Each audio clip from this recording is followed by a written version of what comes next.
ನೀವು ಕ್ಲಾಪ್ ಹಾಂ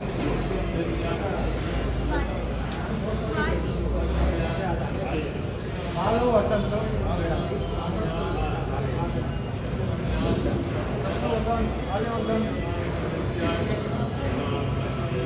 ಶ್ರುತಿ ಅವರು ಬನ್ನಿ, ಮಂಜುನಾಥ್ ಬನ್ನಿ ಬನ್ನಿ ಬನ್ನಿ.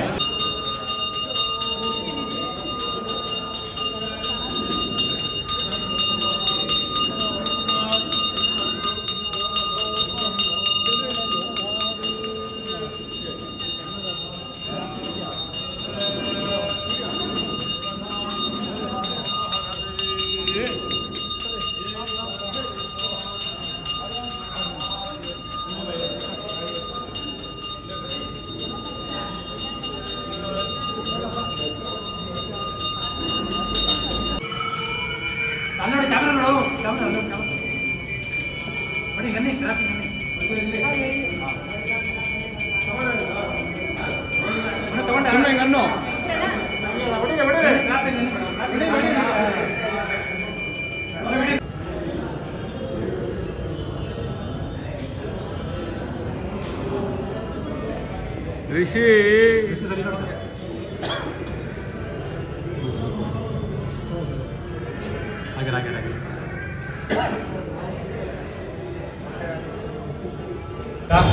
ಇದಕ್ಕೆ ಗನ್ನಕ್ಕೆ ಕೆಲಸ ಕೊಟ್ಟಿಲ್ಲ, ಪೆನ್ನಿಗೆ ಕೆಲಸ ಕೊಟ್ಟಿದ್ದೀವಿ. ಪೆನ್ನು ತುಂಬ ಪ್ರಾಮುಖ್ಯತೆ ಇದೆ ಇದರಲ್ಲಿ. ಮತ್ತು ಶಶಿಕಲಾ ಮೇಡಮ್ ಅವರು ಅವರ ಆಶ್ರಮಕ್ಕೆ ನಾನು ಅವಾಗ ಹೋಗ್ತಾ ಇರ್ತೀನಿ, ಅಮ್ಮನ ಮಡಿಗೆ ಟ್ರಸ್ಟಿಗೆ. ಅಲ್ಲಿ ಹೋದಾಗ ನಮ್ಮ ಅಲ್ಲಿ ಇರುವಂಥ ಒಬ್ಬ ದೇವರ ಮಕ್ಕಳು ಅಂತ ಹೇಳ್ಬೋದು ಅವ್ರಿಗೆ, ಅವ್ರ ಬಗ್ಗೆ ಒಂದು ಸಾಂಗ್ ಮಾಡಿ ಅಂತ ಹೇಳಿದ್ರು.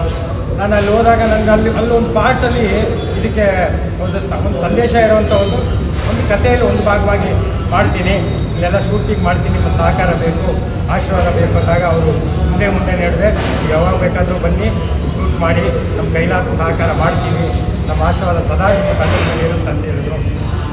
ಅದೇ ರೀತಿ ಸ್ವಾತಿ ಅವರು ತುಂಬ ಪ್ರತಿಭಾವಂತ ಕಲಾವಿದೆ. ಮೊದಲು ನಮ್ಮ ಕಲಾದೃಷ್ಟಿ ಅನ್ನೋ ಸಿನಿಮಾದಲ್ಲಿ ಅವರಲ್ಲಿ ಬಾಲು ಮತ್ತು ಸ್ವಾತಿ ಅಂತ ಪ್ರಮುಖ ಪಾತ್ರ ಮಾಡ್ತಾ ಇದ್ದಾರೆ. ಇದಕ್ಕೆ ನಿಜವಾದ ಹೀರೋ ಅಂದರೆ ತಕ್ಷವರ್ಧನ್, ಲಿಟಲ್ ಜೀನಿಯಸ್ ಅಂತ ಹೆಸರು ಕೊಟ್ಟಿದ್ದೀವಿ ಇವರಿಗೆ. ತಕ್ಷವರ್ಧನ್, ಶಶಿಕಲಾ ಮೇಡಮ್ ಅವರು ಒಂದು ಮುಖ್ಯ ಪಾತ್ರದೆಲ್ಲ ಅಭಿನಯಿಸ್ತಾ ಇದ್ದಾರೆ. ಅದೇ ರೀತಿ ಈ ಚಿತ್ರದ ನಿರ್ಮಾಪಕರು 5 ಜನ ಇರ್ತಾರೆ. 3 ಜನ ಬಂದಿಲ್ಲ, ತುಂಬ ಬ್ಯುಸಿ ಇರೋ ಕಾರಣದಿಂದ. ಭದ್ರಾವತಿ ಅವರು ಒಬ್ಬರ ಹೆಸರು ಪ್ರದೀಪ್ ಅಂತ, ಮತ್ತು ಇನ್ನೊಬ್ಬರ ಹೆಸರು ಜೀವಿಯರ್ ಅಂತ, ಶಿವು ಅಂತ, ಮಂಜುನಾಥ್, ಹರಿಕೃಷ್ಣ, ಆಮೇಲೆ ಇನ್ನೊಬ್ಬರು ಶರಣಪ್ಪ ಅವರು ಅಂತ. ಒಂದು ಟೀಮ್ ವರ್ಕ್ ಇದು. ಏನು ಪ್ರೊಫೆಷ್ನಲ್ ಆಗಿ ಕೋಟಿಗಟ್ಟಲೆ ಖರ್ಚು ಮಾಡಿ ಏನು ಸಿನಿಮಾ ಮಾಡ್ತಾಯಿಲ್ಲ.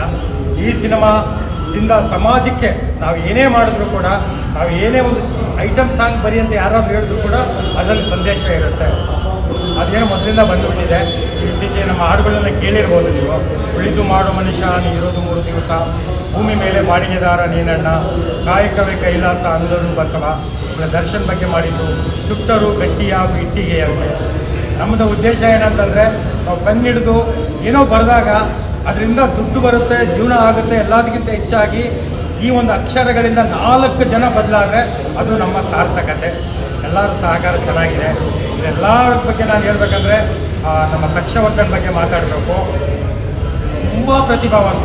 ಈ 6 ವಯಸ್ಸು, ಇವನಿಗೆ 60 ವರ್ಷದ ಒಬ್ಬ ವ್ಯಕ್ತಿಗೆ ಏನು ಬುದ್ಧಿ ಇರುತ್ತೆ ಆ ಬುದ್ಧಿ ಇವನಿಗಿದೆ. ತುಂಬ ಮೆಮೊರಿ ಪವರ್ ಇದೆ. ಆಮೇಲೆ ಅವರ ತಂದೆ ತಾಯಿ ತುಂಬ ಕೋಆಪ್ರೇಟ್ ಮಾಡ್ತಾ ಇದ್ದಾರೆ. ಇಷ್ಟು ಇವನು ಪ್ರತಿಭಾವಂತ ಆಗೋದಕ್ಕೆ ನೀವು ನೋಡಿರಬೇಕು, ರೀಲ್ಸ್ ಎಲ್ಲ ನೋಡಿರಬೇಕು. ನೋಡ್ತಾ ಇದ್ದರೆ ಪದೇ ನೋಡ್ಬೇಕು ಅನಿಸುತ್ತೆ. ಒಂದು ರೀಲ್ಸ್ ನೋಡಿದ್ರೆ ಎಷ್ಟು ನೋಡಿದ್ರೂ ಬೋರ್ ಆಗಲ್ಲ. ಇಂಥ ಒಬ್ಬನ ಇಟ್ಕೊಂಡು ಇವರೇ ನಮಗೆ ಸೂಪರ್ ಸ್ಟಾರು. ಅರ್ಥ ಎಲ್ಲರೂ ಒಳ್ಳೆ ಪ್ರತಿಭಾವಂತರು. ನಾವು ಇವಾಗ ಏನೇನು ಇದರಲ್ಲಿ ಆ್ಯಕ್ಟ್ ಮಾಡ್ತಾಯಿದ್ದಾರೆ ಎಲ್ಲ ಒಳ್ಳೆ ಕಲಾವಿದರು. ಇನ್ನು ಏನಾದರೂ ಮೇಲೆ ಯಾರಿಗೂ ಗೊತ್ತಿಲ್ಲ ಆ ಸ್ಟೋರಿ ಅದೆಲ್ಲ ಏನು ಪ್ಲಾನಿಂಗ್ ಎಲ್ಲ ಯಾರಿಗೂ ಏನು ಹೇಳಿಲ್ಲ. ಪ್ಲಸ್ ನಾನು ಏನು ಹೇಳಿದ್ರು ಯಾರು ಸ್ಟೋರಿ ಕೇಳಲ್ಲ, ಏನೂ ಮಾತಾಡಲ್ಲ. ಬಂದರೆ ಬನ್ನಿ ಸಪೋರ್ಟ್ ಮಾಡಿ ಅಂದರೆ ಬಂದು ಸಪೋರ್ಟ್ ಮಾಡ್ತಾರೆ. ಆ ಒಂದು ಕಾರಣ ಏನೋ ಪ್ರಶ್ನೆ ಕೇಳಬೇಕಂದ್ರೆ ನೀವು ನಮಗೆ ಕೇಳ್ಬೋದು.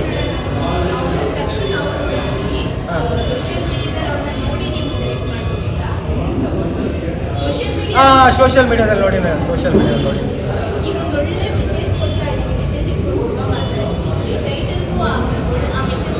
ಓಕೆ. ಇನ್ನೂ ಹೆಸರಿಟ್ಟು ನೋಡಿ ಮೇಡಮ್ ಅವರೇ. ಇವಾಗ ಚಿತ್ರರಂಗದ ಪರಿಸ್ಥಿತಿ ಇತ್ತೀಚೆಗೆ ಒಂದು 10-15 ವರ್ಷದಿಂದ 10-15 ವರ್ಷದಿಂದ ಚಿತ್ರರಂಗದ ಪರಿಸ್ಥಿತಿ ಏನಿದೆ ಅಂತ ಎಲ್ಲರಿಗೂ ಗೊತ್ತಿದೆ. ಇವಾಗ ಒಂದು ನಾರ್ಮಲ್ ಏನೋ ಒಂದು ಮಾಡ್ತೀವಿ ಅಂದರೆ ಅದು ಸೈಡಿಗೆ 10ರಲ್ಲಿ 11 ಆಗಿಬಿಡುತ್ತೆ. ನಾವು ವಿಶೇಷವಾಗಿ ಏನಾದರೂ ಮಾಡಿದ್ರೆ ಮಾತ್ರ ಜನಗಳಿಗೆ ರೀಚ್ ಆಗೋಕ್ಕೆ ಸಾಧ್ಯ. ಇನ್ನೂ ಹೆಸರಿಟ್ಟಿಲ್ಲ, ನಮ್ಗೆ ಯಾವುದೇ ತೊಗೊಂಡ್ರೂ ವಿಶೇಷ ಇರುತ್ತೆ. ಟೈಟ್ಲಲ್ಲಿ ವಿಶೇಷತೆ ಇರುತ್ತೆ. ಪ್ಲಸ್ ನಮ್ಮ ಪ್ಲಸ್ ಪಾಯಿಂಟ್ ಬಂದು ಹಾಡುಗಳು. ಇದು ಇನ್ನೂ ಹೆಸರಿಟ್ಟಿಲ್ಲ. ಈ ಕತೆಗೆ ಅದು ತುಂಬ ಸೂಕ್ತ ಅನಿಸ್ತು. ಯಾಕೆ ಸೂಕ್ತ ಅಂದಾಗ ಸಿನಿಮಾ ನೋಡಿದಾಗ ಖಂಡಿತವಾಗ್ಲೂ ನೀವು ಖುಷಿ ಪಡ್ತೀರಾ. ಇದನ್ನು ಬಿಟ್ಟು ಬೇರೆ ಟೈಟ್ಲ್ ಯಾವುದೂ ಅದಕ್ಕೆ ಸೂಟ್ ಆಗಲ್ಲ. ಸುಮಾರು ಟೈಟ್ಲ್ ಅಂದ್ಕೊಂಡು ಸೂಟ್ ಆಗಲಿಲ್ಲ. ಇದೇ ನಮಗೆ ಸೂಕ್ತ ಅನಿಸ್ತು. ಇನ್ನೂ ಹೆಸರಿಟ್ಟಿಲ್ಲ.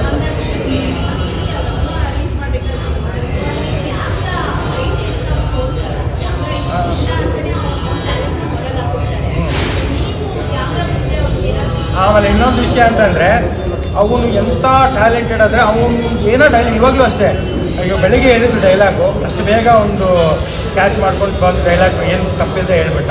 ಅವ್ನಿಗೆ ಕ್ಯಾಮ್ರಾ ಇದೆ ಅನ್ನೋ ಸೆನ್ಸೇ ಇರಲ್ಲ. ಅವ್ನು ನ್ಯಾಚುರಲ್ ಆಗಿರ್ತಾನೆ. ಏನೇನು ಡೈಲಾಗ್ ಹೇಳಿದ್ರು ಕೂಡ ನಾನು ಎಲ್ಲದಕ್ಕಿಂತ ಹೆಚ್ಚಾಗಿ ಒಳ್ಳೆ ವ್ಯಕ್ತಿ. ಈ ವಯಸ್ಸಿಗೆ ಅವನಿಗೆ ಸಂಸ್ಕಾರ, ಅವ್ನು ಮಾತಾಡೋ ಶೈಲಿ, ದೊಡ್ಡವರಿಗೆ ಕೊಡುವಂಥ ಗೌರವ ಆಗಿರ್ಬೋದು, ಅದೆಲ್ಲ ನನಗೆ ತುಂಬ ಇಷ್ಟ ಆಯಿತು. ಆಮೇಲೆ ತುಂಬ ಬಿಸಿ ಅನ್ನೋದಕ್ಕಿಂತ ಹೆಚ್ಚಾಗಿ ಸ್ಕೂಲನ್ನು ನೋಡ್ಕೋಬೇಕು, ಎಲ್ಲ ನೋಡ್ಕೋಬೇಕು. ಅಷ್ಟು ಅವ್ರದ್ದು ಆಸಕ್ತಿ, ಅವ್ರ ತಂದೆ ತಾಯಿ ಆಗಿರೋದು ಫಸ್ಟ್ ಸ್ಕೂಲ್ಗೆ ಇಂಪಾರ್ಟೆನ್ಸ್ ಕೊಡ್ತಾರೆ. ನಾವು ಕತೆ ಹೇಳಿದಾಗ ಕತೆ ಹೇಳಿ ತುಂಬಾ ಅವ್ರಿಗೆ ಕನ್ವಿನ್ಸ್ ಮಾಡಿದ್ವಿ ಈ ಥರ ಇರುತ್ತೆ.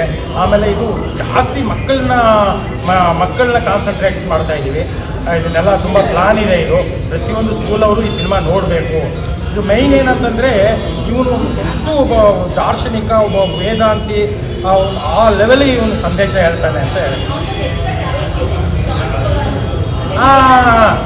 ಅದು ಕರೆಕ್ಟು. ತುಂಬ timing sense, comedy timing sense ತುಂಬ ಚೆನ್ನಾಗಿದೆ. ಇದರಲ್ಲಿ ಒಂದು ಸ್ಟ್ಯಾಂಡಪ್ ಕಾಮಿಡಿಯಾಗಿ ಕೆಲಸ ಮಾಡ್ತಾನೆ. ಸ್ಟ್ಯಾಂಡಪ್ ಕಾಮಿಡಿಯಾಗಿ ಆಮೇಲೆ ಎಲ್ಲ ರೀತಿಯಾಗಿ ಇವ್ರು ಏನೇನು ಟ್ಯಾಲೆಂಟ್ ಇದೆ ಅದನ್ನೆಲ್ಲ ಯೂಸ್ ಮಾಡ್ಕೊಳ್ತೀವಿ.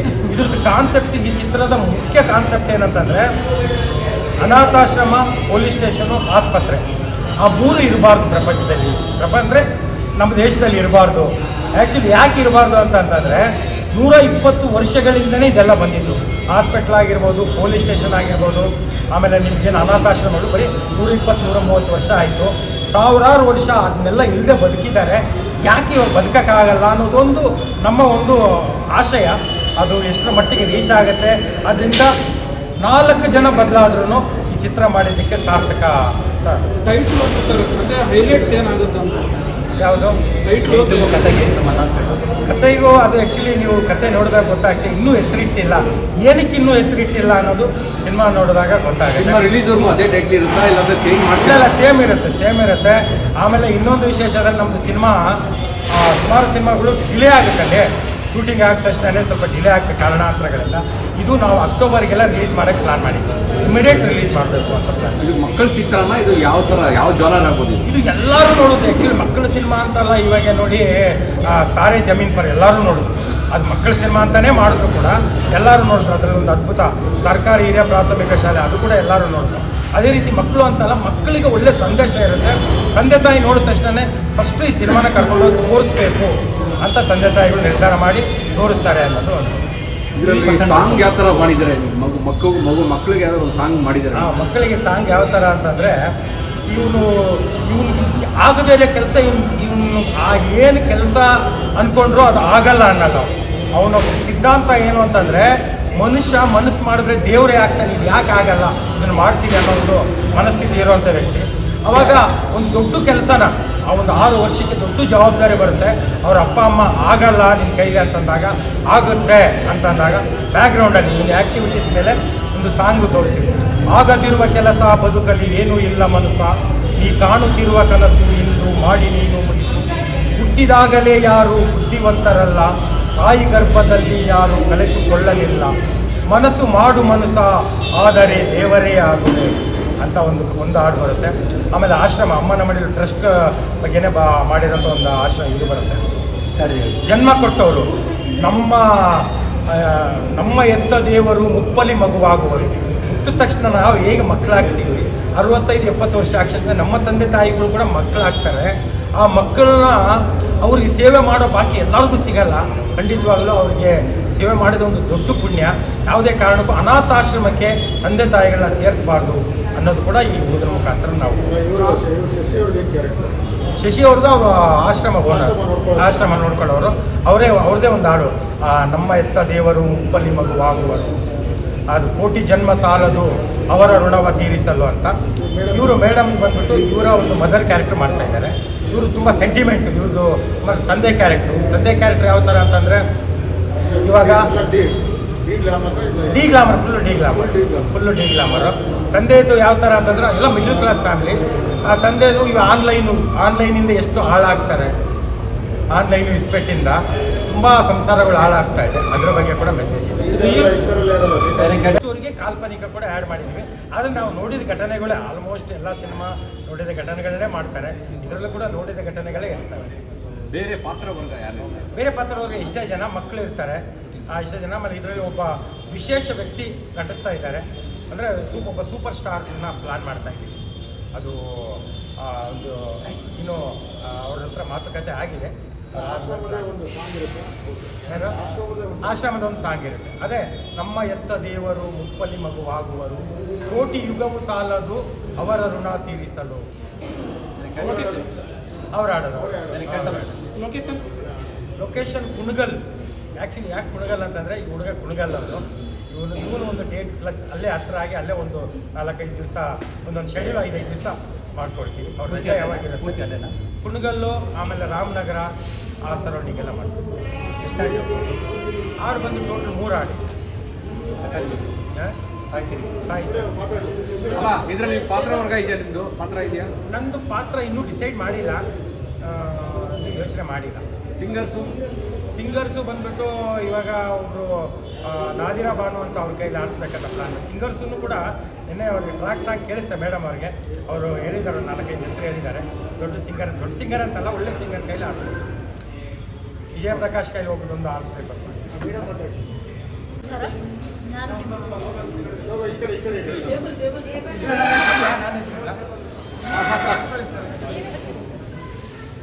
ಎಲ್ರಿಗೂ ನಮಸ್ಕಾರ. ನಿಮ್ಮ ಶಶಿಕಲಾ, ನಿಮ್ಮ ಮನೆ ಮಗಳು.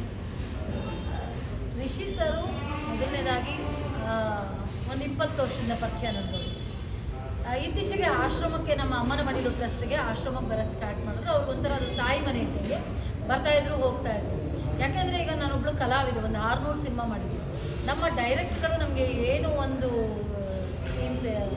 ಸೀನ್ ಕೊಡ್ತಾರೆ, ಅದನ್ನು ನಾವು ಓದ್ಕೊಂಡು ನಾವು ಹೇಳ್ಬಿಡ್ತೀವಿ. ಆಶ್ರಮ ಮಾಡಿದ್ಮೇಲೆ ಸತ್ಯ ಏನು ಅಂತ ಅಲ್ಲಿ ಗೊತ್ತಾಯಿತು. 600 ಸಿನಿಮಾ ಮಾಡಿದ್ದೇವೆ, ಇನ್ನೂ ಒಂದು ಜೀವನ ಇದೆ ಅಂತ ಗೊತ್ತಾಗಿದೆ ನನಗೆ ಆಶ್ರಮ ಮಾಡಿದ್ಮೇಲೆ. ಇಷ್ಟೇ ನಾ ಜೀವನ ಅನ್ನಿಸ್ಬಿಡುತ್ತೆ. ಆಶ್ರಮಕ್ಕೆ ಬಂದು ಒಳಗೆ ಬಂದ ಮೇಲೆ ಅವ್ರು ಎಷ್ಟೇ ಕೋಟಿಗೆ ಬದುಕಿರಲಿ, ಎಷ್ಟೇ ಬಡವ ಆಗಿರಲಿ, ಅಲ್ಲಿಗೆ ಬಂದ ತಕ್ಷಣ ಏನೂ ಇಲ್ಲ ಜೀವನ ಅಂತ ಗೊತ್ತಾಗುತ್ತೆ. ಯಾಕೆಂದರೆ ತಂದೆ ತಾಯಿನ ಬೀದಿಲಿ ಬಿಸಾಕಿರೋರನ್ನ ನಾವು ಬಾಚಿಕೊಂಡು ಅವ್ರನ್ನ ತಪ್ಪಿಕೊಂಡು ಮುದ್ದಾಡ್ತಾ ಇದ್ದೀವಿ ಇವತ್ತು. ಯಾಕೆ ಅಂತಂದರೆ ಇದೇ ತಂದೆ ತಾಯಿ 30 ವರ್ಷಕ್ಕೆ ಮುಂಚೆ ಅವ್ರಿಗೆ ಯಾವ ಫೋನ್ ಇಲ್ಲ, ದುಡ್ಡಿಲ್ಲ, ಕಾಸಿಲ್ಲ, ಏನೂ ಇರಲಿಲ್ಲ ಅವ್ರ ಹತ್ರ ಅವತ್ತು. ಇವತ್ತು ನಮ್ಮ ಹತ್ರ ಫೋನ್ ಇದೆ, ದುಡ್ಡಿದೆ, ಎಲ್ಲಿ ಬೇಕಾದ್ರೆ ಓಡಾಡ್ತೀವಿ, ಮಾಡ್ತೀವಿ. ಆ ತಾಯಂದಿರ ಹತ್ರ ಏನೂ ಇರಲಿಲ್ಲ, ಅದೇ ತಾಯಂದಿರು ಇವತ್ತು ಬೀದಿಲಿ ಬಿಡ್ತಾರೆ. ಇದು ಒಂದು ಸಂದೇಶನ ಅವರು ನಮ್ಮ ರಿಷಿ ಸರ್ ಕೊಡ್ತಾ ಇದ್ದಾರೆ. ಏನು ಅಂದರೆ ಯಾವ ಮಕ್ಕಳು ತಂದೆ ತಾಯಿನ ಬೀದಿಗೆ ಬಿಡಬೇಡಿ, ಯಾಕೆಂದರೆ ನಿಮ್ಮನ್ನು ತುಂಬ ಕಷ್ಟಪಟ್ಟು ಸಾಕಿರ್ತಾರೆ. ಯಾಕೆಂದರೆ ಒಬ್ಬಳು ತಾಯಿ ಆಸೆ ಪಡೋದು ಏನು ಅಂತಂದರೆ, ನಾನು ಸತ್ತಾಗ ನನ್ನ ಮಗ ಇರಬೇಕು ಅಂತ ಆಸೆ ಪಡ್ತಾಳೆ, ಯಾವುದೇ ತಂದೆ ತಾಯಿ ಆಗಿ. ಯಾಕೆಂದರೆ ಒಂದು ಗಂಡು ಫಸ್ಟು ಒಂದು ಹೆಣ್ಣಾಗಿರ್ತಾಳೆ, ಆ ಗಂಡು ಬಂದ ಮೇಲೆ ಅವಳು ತಾಯಿ ಆಗೋಕ್ಕೆ ಸಾಧ್ಯ. ಅವಳು ಯಾರೇ ಆಗಿರಲಿ, ಆವಾಗ ಅವಳು ತಾಯಿ ಆಗ್ತಾಳೆ. ಅವ್ನು ಗಂಡ ಅವನು ಎಂಥವನೇ ಆಗಲಿ, ಕುಡುಕ ಆಗಲಿ, ಕುರುಡಾಗಲಿ, ಕುಂಟ ಆಗಲಿ, ಅವ್ನು ಮೂಲೆಗೆ ಬಿದ್ದಿದ್ರು ಒಂದು ಹೆಣ್ಣಿಗೆ ತುಂಬ ಬೆಲೆ ಇರುತ್ತೆ. ಅವನು ಇಲ್ಲ ಅಂದರೆ ನಾಯಿಗೆ ಕರೆದ ಅನ್ನ ಹಾಕ್ತಾರೆ, ಹೆಣ್ಣಿಗೆ ಕರೆದು ಮಣೆ ಹಾಕಲ್ಲ ಯಾರು. ಈಗ ನನಗೆ ಗೊತ್ತಿರೋ ಅವನು ಅದರಲ್ಲಿ ತುಂಬ ಮಹತ್ವ ಇದೆ. ತಾಯಿ ಅನ್ನೋ ಪದ ತುಂಬ ಗೌರವ ಇದೆ, ಅಪ್ಪ ಅನ್ನೋ ಪದ ತುಂಬ ಗೌರವ ಇದೆ. ಅದಕ್ಕೆ ಇವರಲ್ಲಿ ಬರ್ತಾ ಇರೋದ್ರಿಂದ ಅಲ್ಲೆಲ್ಲೂ ಒಂದಷ್ಟು ಇವ್ರಿಗೆ ನಿಜ ಜೀವನ ಅರ್ಥ ಆಯಿತು. ಇದೇ ಗುರುರಾಜ್ ಹೊಸಕೋಟೆ ಬಂದಿದ್ದು, ನೀವಿರೋದಲ್ಲಿ ಇಲ್ಲೇಗೆ ಮಾಡ್ದಮ್ಮ ಶಿಶಿ ಅಂತ ಅವರು ಅದನ್ನೇ ಕೇಳಿದ್ರು. ಯಾಕೆಂದರೆ ಇದು ತುಂಬ ಪವಿತ್ರವಾದ ಜಾಗ. ನಾವು ದೇವಸ್ಥಾನದಲ್ಲಿ ದೇವರಿಗೆ ಕೈ ಮುಗಿದ್ಬಿಟ್ಟು ಮನೆಗೆ ಬರ್ತೀವಿ, ಆದರೆ 9 ತಿಂಗಳು ಎತ್ತಿರ್ತಾಳಲ್ಲ ಆ ತಾಯಿ ಅಲ್ಲಿ ಬಿದ್ದಿರ್ತಾಳೆ. ಸುಮ್ಮನೆ ಅಲ್ಲ, ಆ ಬಸರಿ ಅಂದ ತಕ್ಷಣ ಅವಳು 100 ಕನಸುಗಳು ಇಟ್ಕೊಂಡು, 100 ಆಸೆಗಳನ್ನ ಇಟ್ಕೊಂಡು, ಅಪ್ಪ ಅಮ್ಮ ಇಬ್ಬರೂ ನನಗೆ ಮಗು ಹುಡ್ತಾ ಇದೆ, ಹೆಣ್ಣಾಗಲಿ ಗಂಡಾಗಲಿ ಮಗು ಹುಡ್ತಾ ಇದೆ ಅಂತ 1000 ಕನಸು ಕಾಣ್ತಾರೆ. ಆ ತಾಯಿ ತುಂಬ ಕಷ್ಟಪಟ್ಟು ಜೀವನನೇ ತ್ಯಾಗ ಮಾಡಿ ಮಕ್ಕಳನ್ನ ಸಾಕಿರ್ತಾಳೆ. ಆ ಮಕ್ಕಳು ದೊಡ್ಡವರಾಗೋಷ್ಟರಲ್ಲಿ ಅವಳ ಜೀವನ ಸತ್ತೋಗಿರುತ್ತೆ, ಬೇರೆದು ಆಪ್ಷನ್ನೇ ಇರಲ್ಲ ಅವಳಿಗೆ ಹೋಗೋದಕ್ಕೆ. ಎಲ್ಲಿ ಹೋಗಿ ದುಡಿಯೋದಕ್ಕೂ ಅವಳಿಗೆ ಆಪ್ಷನ್ ಇರಲ್ಲ. ಯಾಕಂದರೆ ಏನೂ ಇರಲ್ಲ, ಮಕ್ಕಳಿಗೋಸ್ಕರ ತ್ಯಾಗ ಮಾಡಿಬಿಟ್ಟಿರ್ತಾರೆ. ಆವಾಗ ಅವಳು ಆಗಲ್ಲ ಅಂತ ಬೀಳ್ತಿದ್ದಾಗ ಅವಳು ಪಡೋ ಸಂಕಟ, ನೋವು, ದುಃಖ ಇದೆಯಲ್ಲ, ಅದು ಇವರು ಹಾಡಿನ ಮುಖಾಂತರ ತೋರಿಸ್ತಾ ಇದ್ದಾರೆ. ನನಗೆ ತುಂಬ ಖುಷಿ ಆಯಿತು. ನನಗೆ ಇದ್ರ ಬಗ್ಗೆ ಏನು ಹೇಳಿರಲಿಲ್ಲ. ನಾನು ಬೆಳಗ್ಗೆ ಫೋನ್ ಮಾಡಿದ್ರು ಬರ್ತೀನಿ ಅಂತ, ಸಂಜೆ ಬಂದರು ಬೆಳಗ್ಗೆ ನೀವು ಬರಬೇಕು ಸರ್. ಏನು ಸರ್ ದಿಢೀರ್ ಅಂತ? ಹಾಗೆ ಅದು ನೀವು ಬರಬೇಕು. ಸರಿ ಸರ್, ಯಾಕಂದರೆ ಅವ್ರು ಅಷ್ಟು ದೊಡ್ಡ ಸಾಹಿತಿ, ಅವ್ರು ಹೇಳಿದಾಗ ನಾನು ಬರಲ್ಲ ಅನ್ನೋಷ್ಟು ದೊಡ್ಡವಳು ನಾನಲ್ಲ.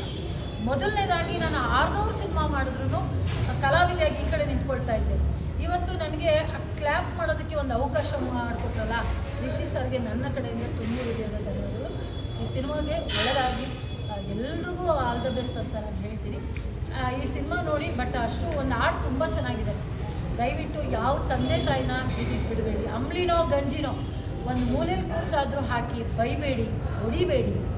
ನನ್ನ ಒಂದು ದೃಷ್ಟಿಯಲ್ಲಿ ಹೇಳ್ತಾ ಇದ್ದೀನಿ. ಯಾಕೆಂದರೆ ಸಿನಿಮಾ ನಾನು ಆರಾಮಾಗಿ ಮಾಡಿದೆ. ದಿನ ಗಾಡಿ ಬರ್ತಿತ್ತು, ಕ್ಯಾರವನಲ್ಲಿ ಕೂರ್ತಿದ್ದೆ. 600 ಜನ ಅನ್ನದಾತರು ನನಗಿವತ್ತು ಬೆಳೆಸಿದ್ದಾರೆ. ಅದು ನನಗೆ ತುಂಬ ಖುಷಿ ಇದೆ. ಬಟ್ ಈ ಆಶ್ರಮ ಮಾಡಿದಾಗ ಇಷ್ಟೇನ ಜೀವನ, ಅಪ್ಪ ಅಮ್ಮಗೆ ಇಷ್ಟೇನ ಬೆಲೆ. ಇತ್ತೀಚೆಗೆ ಯಾವ ಬೆಲೆನೂ ಇಲ್ಲ ಮಕ್ಕಳ ಹತ್ರ. ತಂದೆ ತಾಯಿ ನರಕ ಅನುಭವಿಸ್ತಿದ್ದಾರೆ ಒಳಗಡೆ, ಕಣ್ಣೀರಲ್ಲಿ ಕೈ ತೊಳಿತಿದ್ದಾರೆ. ಅದೆಲ್ಲವೂ ಒಂಚೂರು ನಿಲ್ಲಿಸಿ ಅಂತ ಈ ಸಾಂಗ್ ಮುಖಾಂತರ, ಈ ಒಂದು ಪಾತ್ರದ ಮುಖಾಂತರ ತೋರಿಸ್ತಾ ಇದ್ದಾರೆ. ಒಳ್ಳೆಯದಾಗಲಿ ಈ ಸಿನಿಮಾಗೆ. ಮೊದಲನೇದಾಗಿ ನಾನು ಕ್ಲ್ಯಾಪ್ ಮಾಡಿದ್ದೀನಿ. ಅದು ನಿಮ್ಮೆಲ್ಲರ ಸಪೋರ್ಟು, ಸಹಾಯ, ಸಹಕಾರ. ಯಾಕಂದರೆ ನಾನು ಯಾವತ್ತೂ ಕ್ಯಾಮ್ರಾ ಮುಂದೆ ಯಾವ ವಿಷಯಕ್ಕೂ ಯಾವುದಕ್ಕೂ ಬಂದು ಮಾತಾಡೋಲ್ಲ. ಕಷ್ಟ ಅಂದಾಗ ಮಾತ್ರ ಹೋಗಿ ನಿಂತಿರ್ತೀನಿ ಎಲ್ಲದಕ್ಕೂ. ದಯವಿಟ್ಟು ನೀವೆಲ್ಲರೂ ಎಷ್ಟು ಸಪೋರ್ಟ್ ಮಾಡ್ತೀರೋ ನಮ್ಮ ಈ ತಂಡಕ್ಕೆ ಒಳ್ಳೆಯದಾಗತ್ತೆ. ನಿಮ್ಮೆಲ್ರಿಗೂ ಕೈ ಮುಗಿದು ಕೇಳ್ಕೊತೀನಿ, ಆದಷ್ಟು ನಮ್ಮನ್ನು ಬೆಳೆಸಿ ಅಂತ. ಇದ್ರ ಬಗ್ಗೆ ಏನು ಸ್ಟೋರಿ ಏನು ಹೇಳಿಲ್ಲ, ಏನು ಕೇಳಿಲ್ಲ. ಸರ್ ಸಡನ್ಲಿ ಫೋನ್ ಮಾಡಿ ಈ ಥರ ಇದೆ, ಓದ್ತಾ ಇದೆ, ಈ ಥರ ಪೂಜೆ ಇದೆ, ಈ ಟೆಂಪಲಲ್ಲಿ ಬಾ ಅಂತ ಹೇಳಿದ್ರು. ಅದಕ್ಕೆ ಬಂದಿದ್ದೀನಿ. ಇನ್ನೇನು ಕೇಳಿಲ್ಲ. ನೀವೇನೇ ಇದ್ರ ಬಗ್ಗೆ ಕೇಳೋದಾದರೆ ಸರ್ಗೆ ಕೇಳಬೇಕು. ಯಾಕೆ ಕೇಳಿಲ್ಲ ಸ್ಟೋರಿ ಅಂದರೆ, ಅವ್ರು ಯಾವುದೇ ಪಿಕ್ಚರ್ ಮಾಡಿದ್ರು ಒಂದು ಒಳ್ಳೊಳ್ಳೆ ಮೂವಿ ಮಾಡ್ತಾರೆ ಅನ್ನೋ ಒಂದು ನಂಬಿಕೆ. ಹಾಗಾಗಿ ನಾನು ಏನು ಕೇಳಿಲ್ಲ. ಸರಿ ಸರ್ ಅಂತ ಮೆಸೇಜಿಗೆ ಬಂದೆ. ಎಲ್ಲರೂ ನಿಮ್ಮೆಲ್ಲರ ಆಶೀರ್ವಾದ ಇರಬೇಕು ನಮಗೆ ಟೀಮ್ ಮೇಲೆ. ಎಲ್ರಿಗೂ ಆಲ್ ದ ಬೆಸ್ಟ್ ಅಂತ ಹೇಳಕ್ಕೆ ಇಷ್ಟಪಡ್ತೀನಿ. ಎಷ್ಟನೇ ಸಿನಿಮಾ ನಿಮ್ಮದು? ನಾನು ಒಂದು 7-8 ಮಾಡಿದ್ದೆ. ಇದಕ್ಕಿಂತ ಮುಂಚೆ ಕಾವೇರಿಪುರ, ಅಕ್ಷರ, ರುದ್ರಾಭಿಷೇಕ, ದೊಡ್ಡಮನೆ ಸೊಸೆ, ಕೃಷ್ಣನ ಮಕ್ಕಳು, ತುಂಬ ಮೂವಿ ಮಾಡಿದ್ದೆ. ಆಮೇಲೆ ಇನ್ನೊಂದು ಹೆಸರು ಹೇಳೋದು ಮರ್ಸ್ಬಿಟ್ಟೆ, ದಯವಿಟ್ಟು ಕ್ಷಮೆ ಇರಲಿ. ಪ್ರದೀಪ್ ರಾವ್ ಅಂತ ಭದ್ರಾವತಿಯವರು, ಇಂಡಸ್ಟ್ರಿಯವರವರು. ನನ್ನ ಫೇಸ್ಬುಕ್ಕಲ್ಲಿ ಅವರು ನನಗೆ ಪರಿಚಯ ಆಗ್ತಾರೆ. ಇವರು ಭದ್ರಾವತಿಯವರೇ, ಮಂಜಣ್ಣ ಅವರು. ಇವರು ಒಂದೇ ದೂರದ ರಿಲೇಟಿವ್ ಆಗ್ತಾರೆ. ಅವರು ಇದಕ್ಕೆ ಒಬ್ಬರು ಪ್ರೊಡ್ಯೂಸರ್ ಆಗಿದ್ದಾರೆ. ಅವ್ರಿಗೂ ಒಳ್ಳೆಯದಾಗಲಿ. ಮೊದಲನೇ ಸಲ ಪ್ರೊಡ್ಯೂಸರ್ ಆಗಿದ್ದಾರೆ. ನೆಕ್ಸ್ಟ್ ಅವ್ರು ಇನ್ನೂ ಒಂದು ಸಿನಿಮಾ ಅಂದ್ಕೊಂಡಿದ್ದೀವಿ. ಇನ್ನೂ ಒಳ್ಳೆಯದಾಗಲಿ ಈ ಸಿನಿಮಾಯಿಂದ ಅಂತ ಕೇಳ್ಕೊಳ್ತೀವಿ. ಆಮೇಲೆ ವೈದ್ಯರಾವ್ ಈ ಮೇಡಮ್ಗೆ ಪರಿಚಯ ಆಗೋದಕ್ಕೆ, ಪ್ಲಸ್ ಅಲ್ಲಿ ಬಂದು ಆ ಆಶ್ರಮದಲ್ಲಿ ಸೇವೆ ಮಾಡೋದಕ್ಕೂ ನಮ್ಮ ಒಳಿತು ಮಾಡೋ ಮನುಷ್ಯನೇ ಕಾರಣ ಅಂತ ಅವರು ಹೇಳಿದರು. ಆಮೇಲೆ ಇದರಲ್ಲಿ ಶಂಕರ್ ಬಗ್ಗೆ ನಾವು ಹೇಳಬೇಕು. ಕ್ಯಾಮ್ರಾಮ್ಯಾನು ಅವ್ರು 20 ವರ್ಷದಿಂದ ಪ್ರತಿ ಸಿನಿಮಾದಲ್ಲೂ ಅವ್ರು ಇರ್ತಾರೆ. ತುಂಬ ಇದು ಆ್ಯಕ್ಚುಲಿ ಜನರಲ್ಲಾಗಿ ಹೇಳ್ಬೇಕಂತಂದರೆ ಯಾವುದೇ ಅಗ್ರಿಮೆಂಟು, ಯಾವುದೇ ಅಡ್ವಾನ್ಸ್ ಅದೆಲ್ಲ ಏನು ಇಲ್ಲದೆ ಎಲ್ಲ ಒಂದು ಫೋನ್ಗೆ ಬಂದಿದ್ದಾರೆ. ನಾನು ಸದಾ ಅವ್ರಿಗೆ ಚಿರುಣಿ ಆಗಿರ್ತೀನಿ. ನಮ್ಮ ಬಾಲು ಅವರಾಗಿರ್ಬೋದು, ನಮ್ಮ ಸ್ವಾತಿ ಅವರಾಗಿರ್ಬೋದು, ಮತ್ತು ಮಂಜು, ಜಗ್ಗಿ ಮಾಸ್ಟ್ರು, ಆಮೇಲೆ ನಮ್ಮ ಶಿವು ಅಂತ ಎಲ್ಲರೂ ಸಪೋರ್ಟ್ ಚೆನ್ನಾಗಿದೆ. ಟೀಮ್ ಚೆನ್ನಾಗಿದೆ. ಬೇಗ ಮುಗಿಸ್ತೀವಿ, ಬೇಗ ರಿಲೀಸ್ ಮಾಡ್ತೀವಿ. ಅದು ತುಂಬ ಇಂಪಾರ್ಟೆಂಟ್. ಪುಟ್ಟ ಏನಾದ್ರು ಮಾತಾಡ್ತೀಯ? ಡೈಲಾಗ್ ಕೇಳ್ತೀವಿ. ಎಲ್ಲರಿಗೂ ನಮಸ್ಕಾರ.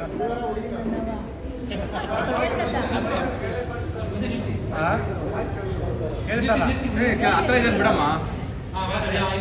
ಎಲ್ಲರಿಗೂ ನಮಸ್ಕಾರ.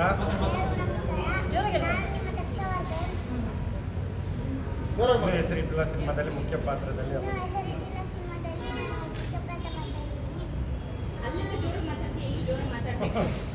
ಡೈರೆಕ್ಟರ್ ಬಂದು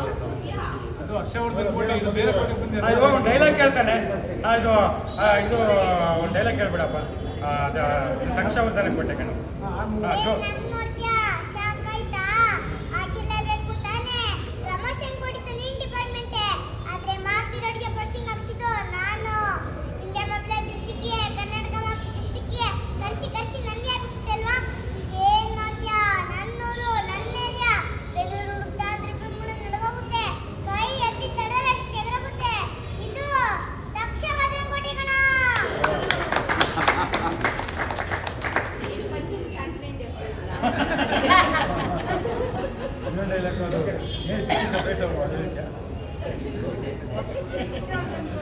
ಓಕೆ ಸರ್, ತುಂಬ ಧನ್ಯವಾದಗಳು. ದಯವಿಟ್ಟು ಎಲ್ಲರೂ ಸಪೋರ್ಟ್ ಮಾಡಿ.